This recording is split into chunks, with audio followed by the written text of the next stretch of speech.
이 시간 하나님의 말씀을 받겠습니다. 이 복된 시간에 주시는 하나님의 말씀은 시편 19편 7절부터 14절까지의 말씀입니다. 구약성경 815면에 있는 시편 19편 7절부터 14절까지의 말씀, 나를 살리는 하나님의 말씀이라는 제목으로 이창규 목사님께서 말씀 전해주시겠습니다. 시편 19편 7절부터 14절까지의 말씀을 한 절씩 교독하여 읽도록 하겠습니다. 여호와의 율법은 완전하여 영혼을 소생시키며 여호와의 증거는 확실하여 우둔한 자를 지혜롭게 하며 여호와의 교훈은 정직하여 마음을 기쁘게 하고 여호와의 계명은 순결하여 눈을 밝게 하시도다. 여호와를 경외하는 도는 정결하여 영혼까지 이르고 여호와의 법도 진실하여 다 의로우니 금고 많은 승금보다 더 사모할 것이며 꿀과 성의 꿀보다 더 달도다. 또 주의 종이 이것으로 경고를 받고 이것을 지킴으로 상이 크니이다. 자기 허물을 능히 깨달을 자 누리요 나를 숨은 허물에서 벗어나게 하소서. 또 주의 종에게 고의로 죄를 짓기 말게 하사 그 죄가 나를 주장하지 못하게 하소서. 그리하면 내가 정직하여 큰 죄가에서 벗어나게나이다. 나의 반석이시요 나의 구속자이신 여호와여, 내 입의 말과 마음의 묵상이 주님 앞에 연락되기를 원하나이다. 아멘. 요즘 세상이 참 빠르지 않습니까? 일하시는 성도님들을 보면 숨이 턱까지 차오르고 해야 할 일은 산더미 같고 문자는 계속 울리고 사람들은 뭔가를 끊임없이 요구하는 것 같습니다. 무더운 날씨까지 더해져 더 예민해지죠. 그런데 문제는 이겁니다. 몸은 바쁘게 뛰는데 영혼이 죽어가는 거예요. 가정에서, 일터에서, 학교에서 겪는 여러 고단함 때문이기도 하고 끝없이 밀려오는 문제와 싸우느라 영혼이 지쳐가고 있는 것입니다. 그런데 우리가 놓치고 있는 것이 있죠. 진짜 이 문제의 원인은 영적 방전이라는 것입니다. 우리는 휴대폰이 방전될까봐 수시로 건전지 상태를 살피면서 틈만 나면 충전을 합니다. 평소에도 휴대폰이 꺼질까봐 미리미리 충전해두고 사용할 때가 참 많이 있죠. 그런데 막상 내가 영적 방전이 일어났는데도 불구하고 나의 상태를 진단하지 못하여서 충전하지 못하고 방전시키니 이것이 문제가 되는 것이죠. 영적 무기력 상태는 교회에 등록한 지 얼마 안 된 분들에게 생기는 문제가 아닐 것입니다. 목회자, 순장, 교사, 찬양대원 등 5년, 10년, 20년 한 자리에서 열심히 사역한 분들에게도 자신도 모르게 번아웃이 될 때가 있다는 거예요. 마틴 루터에 관한 유명한 일화가 있습니다. 루터는 종교개혁을 단행하면서 계속되는 환난과 역경, 박해로 인해서 지칠 대로 지쳐 있었습니다. 그날도 극도의 우울함과 괴로운 마음으로 식음을 전폐하고 누워있는데 그의 아내 카타리나 폰 보라가 갑자기 상복을 입고 나타난 거예요. 루터가 깜짝 놀라서 누가 죽었느냐라고 묻자 하나님이 돌아가셨다라고 대답하는 겁니다. 루터는 어떻게 감히 하나님에 대해서 이렇게 모욕적으로 말할 수 있느냐라고 화를 냈습니다. 그러자 루터의 아내가 이렇게 말하죠. 하나님이 돌아가시지 않았다면 당신이 이렇게 낙심하지 않았을 것입니다. 당신이 이토록 무기력한 모습을 하고 있는 것을 보니 하나님이 돌아가신 것이 틀림없습니다. 이 말을 들은 루터는 자기의 잘못을 깨닫고 다시 용기를 내어 종교개혁을 완성시켰습니다. 지금 우리는 영적 재충전이 필요할 때입니다. 이 충전을 위해 우리가 해야 할 것이 무엇이겠습니까? 오늘 본문은 영혼이 어떻게 소생시켜지는지 또한 어떻게 회복되고 새 힘을 얻게 되는지 분명하게 우리에게 말씀하고 있습니다. 영적 재충전을 위한 하나님의 방법은 복잡하지 않습니다. 엄청난 기술을 배워야 되는 것도 아닙니다. 바로 내 앞에 놓여진 말씀 앞에 나아가는 거예요. 내 앞에 놓여진 말씀 앞에 나아가는 것입니다. 이유가 무엇입니까? 첫 번째로 말씀은 영혼을 살아나게 합니다. 얼마 전에 재미있는 기사 하나를 읽었습니다. 제목이 오래 누워있으면 빨리 늙어요 라는 거예요. 혹시 여러분들 많이 늙고 계신 분이 있습니까? 삶의 방학이 찾아오면 쉴 수 있는 시간을 계산하게 됩니다. 내가 얼마나 쉴 수 있을까? 얼마나 잠을 잘 수 있는 시간이 늘어날까? 우리는 계산하게 되죠. 어떤 사람들은 쉰다는 개념을 얼마나 누워 있을까로 생각할 때가 있습니다.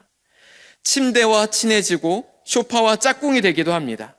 그런데 침대와 소파와 친해지면 친해질수록 우리의 근육량이 빠져서 활발한 움직임을 가진 사람보다 노화가 빨리 찾아온다는 거예요. 이 기사는 이렇게 말하고 있습니다. 충분하고 꾸준한 운동이 노화를 늦추는 가장 좋은 방법이지만 만일 따로 운동을 시작하지 못했다면 가장 먼저 해야 할 일은 오래 일어서 있는 것보단 자주 일어나 주는 것이다. 자주 일어나 주는 것만으로도 누워서 발생하는 근손실을 충분히 예방할 수 있다라고 말하고 있어요. 여기서 일어나는 것은 대단한 것이 아니죠. 앉았다 일어나는 것. 뭐 특별한 운동법은 아닐 것입니다. 일어나는 일은 우리의 일상생활에서 자주 보여지는 모습이에요. 운동한 것처럼 생각되지 않을 수도 있습니다. 그러나 누우려고만 하지 말고 자주 일어나만 준다면 근손실을 충분히 예방하고 노화도 늦출 수 있다는 거죠. 마찬가지로 우리가 너무나 자주 접하다 보니 중요하게 생각하지 않을 수 있다는 것이 있다는 거예요.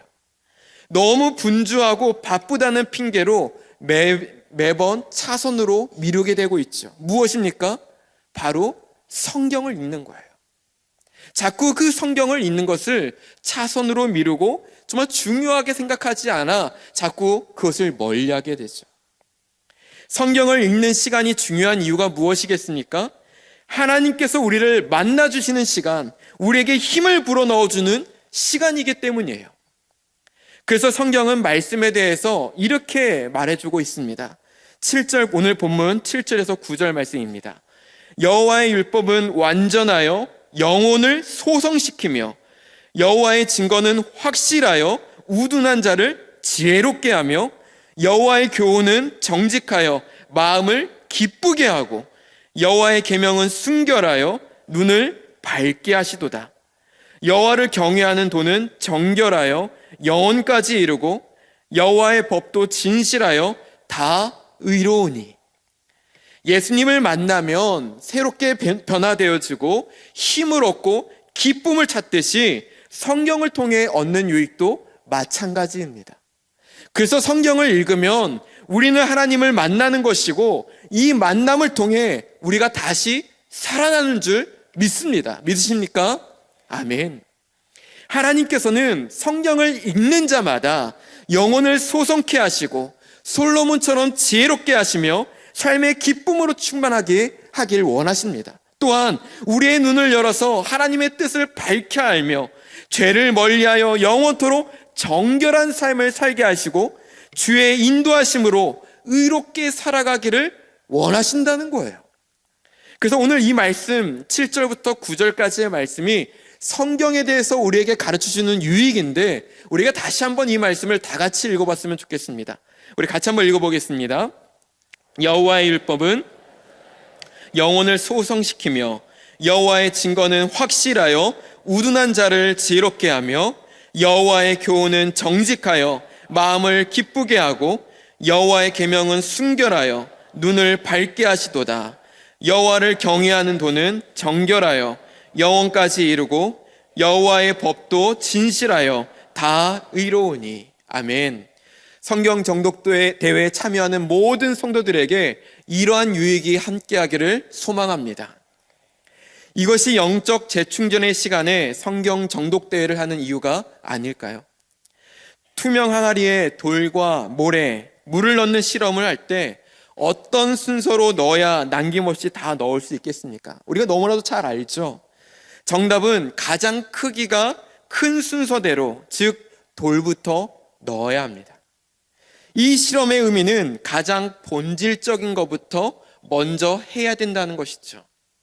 그리스도인의 삶에서 예수 그리스도를 심중에 채우는 일을 먼저 하지 않으면 금세 세상의 것들이 들어오게 되고 결국 그것이 내 영을 쓰러뜨리고 맙니다.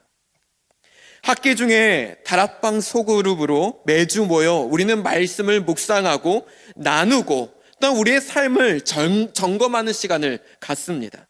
그래서 이 시간들을 통해서 세상의 것들이 우리의 삶에, 우리의 마음에 들어올 틈을 주지 않는 거예요. 그러나 영적 재충전의 시간이 시작되면 어떤 성도들은 신앙생활의 방학이라 생각하여서 기도도 쉬고 말씀 읽는 것도 쉬고 말씀 묵상도 쉬고 전도도 쉬고 예배도 쉬는 거예요. 그러다 보니 2학기가 시작되었는데 영적 충전이 되어서 나타나는 것이 아니라 영적 방정 상태로 나타나질 않는 거예요. 영적 재충전의 시간은 모든 것을 내려놓고 쉬는 시간이 아니라 말씀을 통해 나를 만나주시고 위로해 주시며 다시 일어설 수 있도록 도와주시는 그 하나님을 깊이 있게 만나는 시간입니다. 자주 일어서는 것만 해도 근손실을 막아주듯이 조금씩이라도 자주 성경을 펼쳐본다면 우리는 영적으로 강건해질 수 있습니다. 살아가다 보면 누구나 예기치 않는 그 시기에 인생의 폭풍우를 만나는 경우들이 있습니다. 이때의 심령이 초토화되는 경험을 하게 되죠. 영육이 완전히 무너지는 경험은 누구에게나 찾아올 수 있는 경험입니다. 성경의 인물들 중에서도 영적 침체를 경험한 사람들이 나오죠.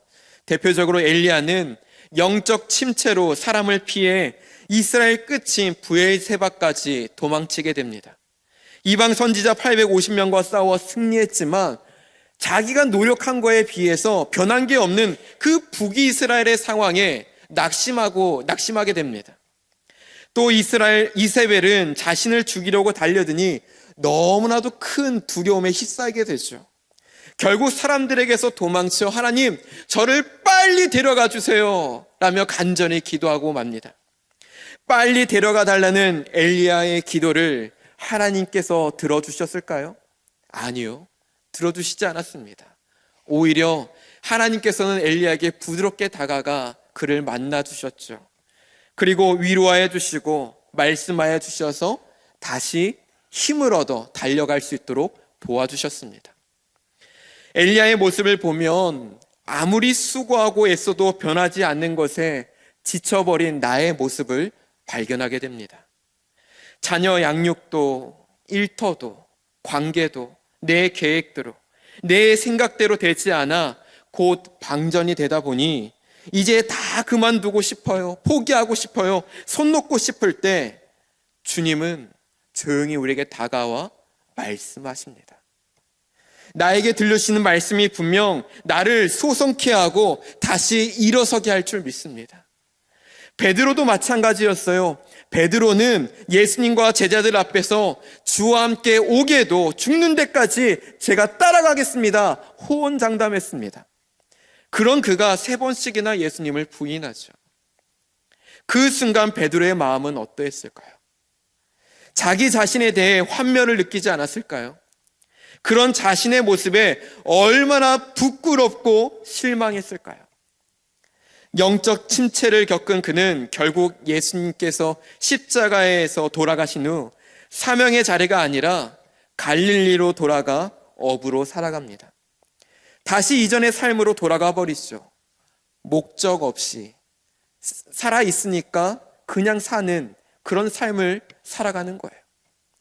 예수님의 수지자로 오병이어 기적과 변화산 경험도 했지만 사명을 잃은 채 실패자의 삶을 살아가고 있는 것입니다. 그런 베드로를 다시 만나주시고 새 힘을 주신 분이 누구이십니까? 예수님 아닙니까? 자신을 3번 분했던 베드로에게 예수님께서는 내가 나를 사랑하느냐 3번 질문하십니다. 이 질문은 마치 나는 과거에도 지금도 앞으로도 나는 너를 사랑한다 라고 말하는 것 같아요. 예수님께서 베드로를 만나 주신 장면은 마치 영적 침체에 빠져 동굴로 들어가 있는 내 자신에게 말씀해 주는 것 같습니다. 나는 여전히 그럼에도 불구하고 너를 사랑한다. 어서 툭툭 털고 일어나 힘을 내렴. 땅끝까지 가서 나를 전하는 증인이 되어주렴. 내가 너와 항상 함께 있어줄게 하며 위로와 격려를 보내주시는 그 예수님의 목소리처럼 들립니다. 이처럼 성경은 나와 동떨어진 이야기가 아니라 나의 이야기가 됩니다. 지금도 영적 방정과 영적 무기력에 빠진 우리에게 예수님께서는 말씀으로 찾아와 만나주시죠. 하나님은 하나님의 자녀들이 영혼이 소생케 되고 지혜로워지며 기쁨으로 충만하게 되어지기를 원하십니다. 이젠 우리가 반응할 차례입니다. 하나님은 우리에게 말씀하고 싶어 하세요. 가까이 다가서고 싶어 하십니다. 그러나 우리가 성경을 읽지 않고 묵상하지 않는데 주님이 어떻게 우리에게 말씀하시겠습니까? 우리가 말씀을 멀리 하는데 하나님께서 우리에게 어떻게 만나 주실 수 있겠어요? 박기천 목사님의 내가 사랑하는 성경이라는 책이 있습니다. 이 책의 내용 중에 성경을 먹어야 성경이 나옵니다 라는 문구가 있어요. 성경을 먹어야 성경이 나옵니다. 왜 나는 힘이 없지? 왜 나는 왜 이렇지? 아무것도 하지 않고 그냥 불평과 불만으로 그 모든 것을 포기하고 무기력하게만 지내는 것이 아니라 말씀을 먹음으로 말씀의 지혜와 능력이 우리의 삶에 강하게 나타날 수 있기를 원합니다. 말씀을 통해 나를 소생케 하시는 주님을 만나는 영적 재충전의 시간이 되어지기를 축원합니다. 아멘. 두 번째는 말씀은 가장 좋은 것입니다. 우리는 가장 귀한 것을 얻고자 우리의 인생 전부를 내걸기도 합니다. 이것을 찾고 얻기 위해서 많은 시간과 노력을 아끼지 않죠. 그러나 성경에서 가장 귀한 것이 무엇인지 분명하게 말해주고 있어요. 그것은 바로 하나님의 말씀이라는 거죠. 10절 말씀입니다. 우리 같이 한번 읽어보겠습니다. 금, 곧 많은 순금보다 더 사모할 것이며 꿀과 송일꿀보다 더 달도다. 세상의 모든 금보다 가장 값진 것. 요즘 금값이 장난이 아니죠. 그것보다 더 귀한 것. 세상의 가장 쾌락적인 것보다 더 달콤한 것. 이것이 바로 말씀이다라고 다윗은 고백하고 있어요. 다윗은 왕의 자리에 있으면서 세상의 모든 것을 다 가져봤습니다. 하지만 결론을 지어보니 세상에서 가장 값지고 귀한 것이 바로 말씀이었구나 라는 것을 깨닫게 된 거예요. 사랑하는 여러분, 우리가 시간을 쓰고 돈을 투자하고 많은 노력을 기울이고 있는 것이 무엇입니까? 죽기 전까지 이것만큼은 소유하고 싶어 정말 절대로 포기하지 못하고 있는 것이 무엇입니까? 여러분들은 어떤 것에 즐거움과 쾌락을 누리고 있습니까? 이 질문은 어른들에게만 던져지지는 않습니다. 자녀들도 마찬가지예요. 자녀들도 더 많은 만화카드를 모으기 위해, 더 많은 인기를 얻기 위해, 더 많은 성적을 올리기 위해서 시간을 쓰고 돈을 쓰고 쫓아가려고 아무리 바둥거려도 손에 잡히지 않고 공허함 뿐입니다. 그러다 보니 그 공허함을 채우기 위해서 그 아이들은 친구를 괴롭히기도 하고 거짓말을 하기도 하고 게임에 빠지기도 합니다. 어린 나이에 마약과 담배에 손을 대기도 하고 도박에 빠지기도 합니다. 이 모든 것보다 더 사모하고 더 달콤함이 있음에도 불구하고 그것을 붙잡지 않고 살아가 보니까 영적 침체, 영적 방전으로 무기력하게 될 뿐이에요. 무기력감에 빠진 어떤 사람들을 보면 해야 할 일이 점점 쌓여만 가는 것을 봅니다. 일도 제대로 하지 못하고 마음이 답답한 채로 시간이 흘러만 가죠. 오랫동안 무기력감에 빠지는 사람들은 일을 제대로 하지 못하는 게으름보다 그 이면에 불안과 두려움이 문제의 원인일 때가 많습니다. 혹시나 잘 안 될 거라는 그 염려가 어려운 일을 피하게 만들어버리죠. 결국 게으르고 미루는 삶의 방식이 습관이 되는 것입니다. 그렇다고 이 사람들에게 힘을 내라, 열정을 가져라 라고 말한다고 해서 당장 해결되는 것은 아닙니다. 그렇다면 어떻게 해야 될까요? 여러 가지 방법들이 있겠지만 그 중 한 가지가 바로 하나님의 말씀을 매일 읽는 거예요.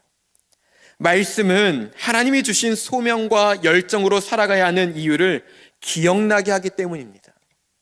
우리의 삶의 왕이 누구인지 가르쳐 주시고 왕이신 하나님을 위해 어떻게 살아가야 하는지 깨달아 알게 하죠.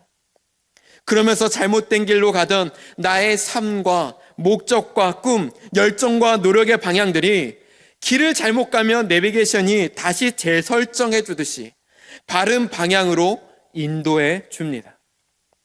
가장 값진 것을 붙잡은 것은 곧 가장 값진 삶을 살아가는 지름길이 됩니다. 가장 달콤한 것을 붙잡음으로 가장 행복한 삶을 누리며 살게 되는 것입니다. 그래서 본문 11절 말씀에 또 주의 종이 이것으로 경고를 받고 이것을 지킴으로 상이 크니이다 라고 말씀하죠. 여기서 경고라는 말은 하나님의 말씀은 단지 위로만이 아니라 경계선을 설정해 주는 기능이 있다는 거예요. 경계선을 통해서 절제하고 순종함으로 하나님께서 주시는 큰 상을 받게 되는 줄 믿습니다. 사람들은 이 경계선을 알지 못해서 선을 넘어 실패하고 무너지고 좌절하고 죄에 빠지고 맙니다. 주의 말씀은 내 발의 등이요 내 길에 빛이 되어 주셔서 경계선을 볼 수 있게 합니다. 생명의 길로 인도합니다. 가장 좋은 것을 가지고 믿음으로 살아가는 그 경계선을 지키며 살아가는 저와 여러분들이 되어지기를 소망합니다. 마지막 세 번째로 말씀은 나를 정직하게 보게 하기 때문이에요. 하나님의 말씀에 중요한 기능이 하나가 있습니다. 그것은 우리가 누구인지 일깨우고 허물과 죄로부터 멀어지게 하죠. 벗어나게 합니다. 본문 12절과 13절을 보면 자기 허물을 능히 깨달을 자 누구리요 나의 숨은 허물에서 벗어나게 하소서. 또 주의 종에게 고의로 죄를 짓지 말게 하사 그 죄가 나를 주장하지 못하게 하소서. 그리하면 내가 정직하여 큰 죄가에서 벗어나겠나이다. 사람들은 자신의 죄조차 정확히 인식하지 못할 때가 있습니다. 아니, 그 죄를 심각하게 바라보지 않을 수도 있어요. 이런 이야기가 있습니다. 여행자가 낙타를 타고 사막을 여행하는데 날이 저물자 천막을 치고 야영을 하게 되었습니다. 낙타는 밖에서 자고 낙타 주인인 여행자는 천막에 들어가서 잠을 잡니다. 사막은 낮에는 40에서 50도까지 치솟고 밤이 되면 영하까지 떨어지죠. 일교차가 극심합니다. 밖에서 자는 도중에 추위를 느낀 낙타가 주인에게 이런 부탁을 해요. 주인님, 날씨가 너무 추우니 제 코만이라도 천막 안에 넣을 수 있도록 허락해 주세요. 애지중지하는 낙타가 작은 코를 보호하겠다는 작은 소망을 주인이 거절할 수 있겠습니까? 당연히 들어주지요. 주인의 허락을 받은 낙타는 코를 천막 안에 집어넣는 거예요. 천막 안에 맛을 안 낙타는 낙타 코가 천막 안에 들어가 있는 그 풍경에 익숙해진 주인에게 또 이렇게 부탁을 합니다. 주인님, 제 머리만 천막 안에 넣을 수 있도록 허락해 주세요. 낙타 코와 함께 있는데 주인이 익숙해진 거죠. 그래서 부담 없이 허락해 줍니다. 이런 부탁을 몇 차례 거듭한 후에 마침내 낙타는 주인을 천막으로부터 몰아내고 천막을 다 차지해 버리는데 성공합니다. 이 이야기는 낙타코 논증이라고 합니다. 낙타코 논증은 나쁜 유혹에 찾아올 때 어떻게 대처해야 하는가를 설명해 주는 비유로 율리학에서 자주 사용하는 이야기라고 하죠. 나쁜 유혹은 처음에는 아무것도 아닌 아주 사소한 것처럼 위장하고 찾아옵니다. 그런데 이 사소한 일에 조금씩 마음이 열리기 시작하면 가랑비에 옷 적듯이 마침내는 유혹의 덫에 걸려 들어가 빠져나오지 못하는 때가 결국에는 온다는 거예요. 따라서 말씀은 이것은 죄야, 단호하게 끊어버려야 해, 유혹에 넘어가지 마. 계속해서 우리에게 말씀의 경고등을 켜서 우리를 경계선에서 넘지 않도록, 죄를 멀리하도록 도와줍니다. 그래서 히브리서 4장 12절 말씀 우리 같이 한번 읽어보겠습니다. 하나님의 말씀은 살아있고 활력이 있어 좌우의 날선 어떤 검보다도 예리하여 혼과 영과 및 관절과 골수를 찔러 쪼개기까지 하며 또 마음의 생각과 뜻을 판단하나니. 말씀이 들리면 보이지 않던 죄들이 눈앞에 보여집니다. 말씀의 수술대 위에 올라가 우리의 더러운 것들이 드러나고 깨끗이 제거되는 시간을 갖게 됩니다. 그래서 말씀을 제대로 묵상할 때 가슴이 울리고 진정한 회개가 뒤따르는 것이죠. 똑같은 말씀이라도 어제 다르고 오늘 달라요. 그 말씀에 주시는 그 은혜는 날마다 새로워지는 것이죠. 말씀을 들으면 누구든 자신의 잘못을 거울처럼 드러나 죄를 뉘우치게 됩니다. 말씀 앞에 내 모든 죄가 드러남으로 후회로 끝나는 것이 아니라 행동과 삶이 변화될 수 있기를 바랍니다. 호세아 선지자는 이스라엘이 하나님에 대한 지식이 없어서 망하게 되었다라고 말합니다. 하지만 반대로 하나님의 말씀을 붙들며 살아가는 성도의 인생은 망하지 않을 줄 믿습니다. 말씀을 맺겠습니다. 주일에 딱 한 번 예배 드린다고 해서 신앙생활을 잘하고 있다고 착각해서는 안 됩니다. 신앙생활은 매일매일 잘해야 합니다. 신앙생활의 영역은 교회 안에서만이 아니라 교회 밖에 우리의 삶의 모든 부분입니다. 오늘 먹은 밥이 내일 배고픈 것과는 아무런 상관이 없습니다. 오늘 아무리 잘 먹었다 하더라도 그 배부름이 내일까진 가지 않죠. 내일 먹을 양식은 내일 먹어야 합니다. 하나님의 말씀도 마찬가지예요. 하나님의 말씀을 날마다 배불리 먹어야 합니다. 우리가 말씀을 먹으면 하나님께서 우리 안에 거하시게 됩니다. 하나님이 우리 안에 거하시면 신앙생활을 잘 할 수 있습니다. 말씀과 함께 주님과 함께라는 것은 나는 구호가 괜히 있는 것이 아닙니다. 말씀과 함께하는 건 곧 하나님과 동행하는 거예요. 본문 14절의 말씀처럼 올 여름 우리 모두가 말씀으로 재충전이 되어서 우리의 말과 마음의 묵상이 주님 앞에 기쁨으로 연락되어지기를 축원합니다. 아멘. 이 시간 말씀을 생각하며 우리 함께 기도하길 원합니다. 함께 먼저 찬양할 텐데 나는 믿네. 우리 함께 찬양할까요?